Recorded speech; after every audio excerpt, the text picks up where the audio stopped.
Hello అండి అందరికీ. Actually ఇక్కడేంటంటే 2 నా దగ్గర పిండి జల్లెళ్ళే ఉన్నాయండి. ఏ షాప్‌కి వెళ్ళినా రవ్వ జల్లెడ అడిగితే మళ్ళీ పిండి జల్లెళ్ళే ఇస్తున్నారు. మరి రవ్వ జల్లెడ రావట్లేదో ఏమో తెలవదు. సో, అందుకని చెప్పేసి ఈ ప్లాస్టిక్ జల్లెడుంది కదా! అది ఉండి కూడా ఒకసారి కనపడకపోతే లేకపోయేసరికి మళ్ళీ ఆ స్టీల్ జల్లెడ తెచ్చుకున్నా అనమాట నేను. సో, ఇప్పుడు ఏదైనా ఉప్మా రవ్వ గానీ, ఇడ్లీ రవ్వ గానీ, పురుగులు పట్టినప్పుడు కొంచెం ముక్క పురుగు కనపడినప్పుడు జల్లించుకోవాలంటే చాలా ఇబ్బందవుతుంది. కొనుక్కుందామంటే షాప్‌లో అవైలబిలిటీ ఉండట్లేదు.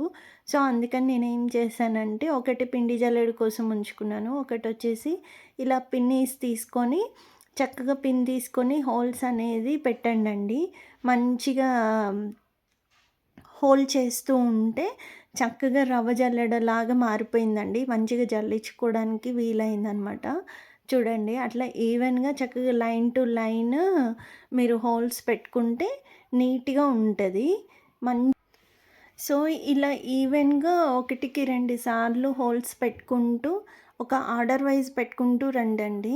ఒకసారి చెక్ చేసుకోండి. మనకి కొంచెం లెంగ్త్‌లో పెడితే హోల్స్ అనేవి చక్కగా పడ్డాయా లేదా అనేది తెలుస్తది. సో, అట్లా ఈవెన్‌గా పెట్టుకుంటూ వచ్చిన తర్వాత మంచిగా నా దగ్గర ఇప్పుడైతే రవ్వ బానే ఉంది. సో, అందుకని నేనేం చేశానంటే కొంచెం బియ్యం వేసి, రవ్వ వేసి జల్లిచ్చి చూపిస్తున్నాననమాట. చూడండి ఎంత బాగా జల్లిచ్చిందో అంత మంచిగా అయిపోయిందండి. ఒకసారి ట్రై చేసి చూడండి. మీ దగ్గర కూడా 2 పిండి జల్లెళ్ళే ఉన్నప్పుడు ఇలా జల్లించుకోవడానికి కూడా యూజ్ అవుతది.